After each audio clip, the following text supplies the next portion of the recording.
Welcome to S academy. आज के video में हम लोग 22 अप्रैल के टॉप करंट अफेयर के क्वेश्चन करने वाले हैं, जो कि आपके आने वाले एग्जाम यूपीएससी, बीपीएससी, बैंकिंग और रेलवे सभी के लिए इंपॉर्टेंट है।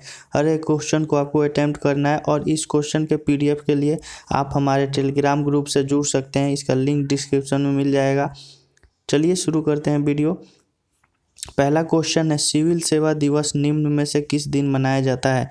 सिविल सेवा दिवस ये किस दिन मनाया जाता है? आपके ऑप्शंस हैं और इस क्वेश्चन का सही आंसर होगा सिविल सेवा दिवस 21 अप्रैल को मनाया जाता है। और इसमें और भी कुछ इंपॉर्टेंट फैक्ट्स दिया गया है, जैसे कि प्रतिवर्ष 21 अप्रैल को सिविल सेवा दिवस के रूप में मनाया जाता है। इस अवसर पर प्रशासनिक सुधार एवं जन शिकायत विभाग द्वारा कार्यक्रम का आयोजन किया जाता है। इस दिन अखिल भारतीय सेवा के अधिकारियों की उनकी सर्वश्रेष्ठ सेवा के लिए पुरस्कृत किया जाता है। यह पुरस्कार उन्हें नागरिकों को उत्तम सेवाएं प्रदान करने के लिए दिया जाता है।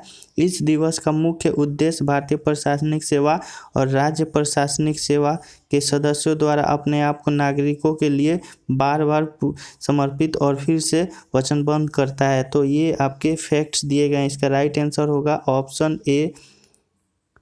नेक्स्ट क्वेश्चन है,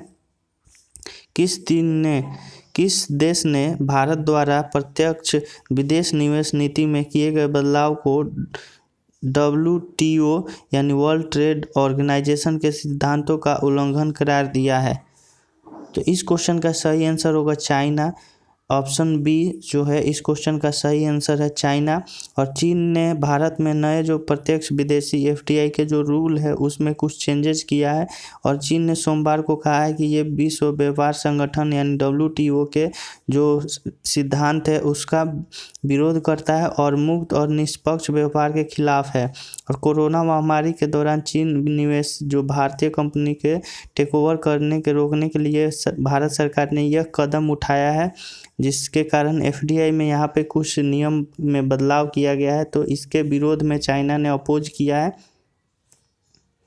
अगला क्वेश्चन है, RBI ने वित्त वर्ष 2020-21 की पहली छमाही के शेष भाग के लिए अग्रिम सीमा को 1.2 लाख करोड़ रुपए से कितने लाख करोड़ रुपए तक बढ़ाने की घोषणा की है?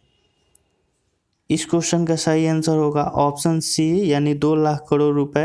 और RBI reserve bank of India जिसका मुख्यालय है मुंबई और इसके गवर्नर है शक्तिकांत दास, इसने कहा है कि कोरोना वायरस महामारी फैलने से उत्पन्न स्थिति को देखते हुए भारत सरकार के साथ विचार विमर्श करने के बाद यह तय किया गया है कि चालू वित्त वर्ष की पहली छमाही यानी अप्रैल से जो सितंबर 2020 का ये पीरियड है, इसमें शेष अवधि के खर्चों पर पूरा करने के लिए अग्रिम राशि को 2 लाख करोड़ रुपए किया जाएगा। जिसका करेक्ट आंसर होगा ऑप्शन सी। अगला क्वेश्चन है, हाल ही में राष्ट्रपति रामनाथ कोविंद का सचिव किसे नियुक्त किया गया है? इस क्वेश्चन का सही आंसर होगा कपिल देव त्रिपाठी यानी ऑप्शन डी सही आंसर होगा। और IAS अधिकारी कपिल देव त्रिपाठी को राष्ट्रपति रामनाथ कोविंद का सचिव नियुक्त किया गया है। और कपिल देव त्रिपाठी असम मेघालय कैडर के 1980 बैच के IAS ऑफिसर रह चुके हैं और मौजूदा समय में त्रिपाठी सार्वजनिक उद्यम चयन बोर्ड के अध्यक्ष भी रह चुके हैं। तो ये इसका आंसर होगा ऑप्शन डी। अगला क्वेश्चन, सड़क परिवहन मंत्रालय ने अपनी वेबसाइट पर ढाबों और ट्रक की मरम्मत की दुकानों की सूची के लिए किस लिंक की शुरुआत की है? इस क्वेश्चन का सही आंसर होगा डैशबोर्ड नाम की एक पोर्टल लॉन्च किया गया है भारत परिवहन मंत्रालय के द्वारा। और इसमें देश में कोरोना वायरस के प्रसार को रोकने के लिए 3 मई तक लॉकडाउन बढ़ा दिया गया है। इस कारण ढुलाई का काम जो है वो ड्राइवरों की ट्रक की मरम्मती के लिए दुकानों और खाने के लिए ढाबे नहीं खुलने से परेशानी का सामना कर पड़ रहा था। तो इसकी वजह से परिवहन मंत्रालय ने इसका समाधान करने के लिए डैशबोर्ड लिंक की शुरुआत की है। इसका उद्देश्य कोविड-19 महामारी पर काबू पाने के लिए घोषित लॉकडाउन के मौजूदा चुनौतीपूर्ण समय में आवश्यक वस्तुओं की आपूर्ति के लिए ट्रक एवं चालकों को विभिन्न स्थानों पर आवागमन के दौरान सहायता किया जाएगा। तो इसका सही आंसर होगा डैशबोर्ड यानी ऑप्शन ए। अगला क्वेश्चन है, केंद्र सरकार ने स्थिति का आकलन करने और कोविड-19 की प्रभावी ढंग से रोकथाम के लिए कितने अंतर मंत्रालयीय टीमों का गठन किया है? तो इस क्वेश्चन का सही आंसर होगा 6 मंत्रालयों का गठन किया गया है और इसमें केंद्र सरकार ने 6 अंतर मंत्रालय केंद्रीय टीमों का गठन किया है और मध्य प्रदेश, महाराष्ट्र, राजस्थान, पश्चिम बंगाल को आवश्यक निर्देश दिए जारी किए हैं। ये टीमें केंद्र सरकार को अपनी रिपोर्ट सौंपेगी और गृह मंत्रालय ने कहा है कि टीमें गाइडलाइन के अनुसार लॉकडाउन के उपयोग का अनुपालन और आवश्यक वस्तुओं की सप्लाई, सोशल डिस्टेंसिंग, स्वास्थ्य ढांचे की तैयारी और स्वास्थ्य कर्मियों की सुरक्षा और राहत शिविरों के में मजदूर और गरीबों की स्थिति पर गौर रखेगा। तो इसका सही आंसर होगा ऑप्शन सी। अगला क्वेश्चन है, जैव प्रौद्योगिकी विभाग यानी डीबीटी ने कितने कंपनियों को चुना है जिन्हें कोविड-19 का टीका विकसित करने के लिए धन मुहैया कराया जाएगा?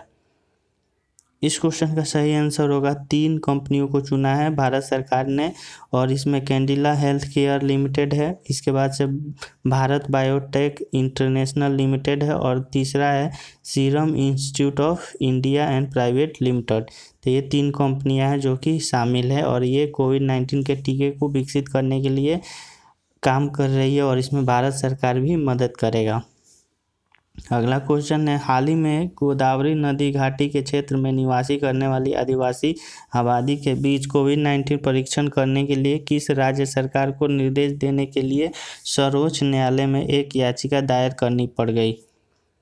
इस क्वेश्चन का सही आंसर होगा आंध्र प्रदेश और याचिका में कहा गया है कि गोदावरी नदी घाटी के क्षेत्र में जहां आदिवासी आबादी निवास कर रहे थे वहां पोलावरम सिंचाई परियोजना वाले क्षेत्र में के समीप है और गोदावरी नदी घाटी क्षेत्र आंध्र प्रदेश, तेलंगाना, उड़ीसा और छत्तीसगढ़ विस्तारित है। गोदावरी नदी सबसे बड़ी प्रायद्वीपीय नदी है और यह महाराष्ट्र के नासिक जिले के पश्चिम घाट के ढालों से निकलती है और इसकी लंबाई 1500 किलोमीटर है। इस क्वेश्चन का सही आंसर होगा ऑप्शन बी आंध्र प्रदेश। अगला क्वेश्चन है, केंद्र देश में ऐसा पहला ग्रीन राज्य निम्न में से कौन सा है जिसमें कोरोना वायरस के मामले नहीं हैं?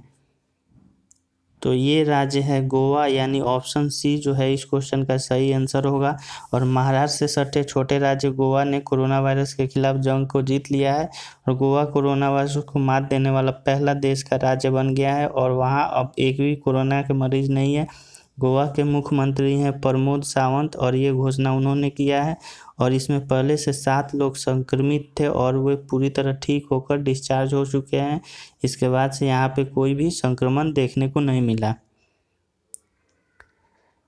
नेक्स्ट क्वेश्चन है हमारा, निम्न में से किस कंपनी ने दृष्टिहीन लोगों के लिए टॉक बैक कीबोर्ड की विकसित किया है? टॉक बैक ये एक कीबोर्ड है, इसका डेवलपमेंट किया है। तो कौन से कंपनी ने इसका डेवलपमेंट किया है? इसका सही आंसर होगा गूगल इसका राइट आंसर होगा। और गूगल ने नेत्रहीन के लिए टॉक बैक नाम की एक ब्रेल कीबोर्ड जारी किया है और इसके कीबोर्ड का उपयोग बिना किसी अतिरिक्त हार्डवेयर से किया जा सकता है। कीबोर्ड को एंड्रॉयड फ़ोन पे भी चलाया जा सकता है और इसका संस्करण 5 है और इसका ज़्यादा भी आने वाला है और ब्रेल ग्रेड 1 और 2 का समर्थन करता है। और गूगल ने ब्रेल डेवलपर्स के अलावा ब्लाइंड और लो विजन जैसी समस्याओं को जूझ रहे लोगों को हेल्प करने के लिए ये काम किया है।